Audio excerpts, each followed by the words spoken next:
నేను మరి దేవుడు బాధపడతాడా అంటే బాధపడతాడని చాలా మంది చెప్పుకుంటూ ఉండొచ్చు. ఏమని? ఆయనకి ఏంటి, ఆయన పరలోకంలో చాలా సంతోషంగా ఉన్నాడు, ఆయనకి ఏంటి తక్కువ అంటుంటారు. కానీ వాస్తవానికి దేవుడు చాలా బాధపడుతుంటాడంట.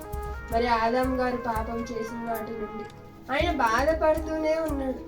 ఆయన ఎలా ఉన్నాడో ఒకసారి మనం చూసినట్లయితే ఆదికాండము 6వ అధ్యాయము 5వ వచనంలో, మరి నరుల చెడుతనము భూమి మీద గొప్పదనియు వారి హృదయం యొక్క తలంపులలోని ఊహ అంతయు ఎల్లప్పుడూ కేవలము చెడ్డదనియు యెహోవా చూచి తాను భూమి మీద నరులను చేసినందుకు ఆయన సంతాపం నుండి హృదయమున నొచ్చుకున్నారట.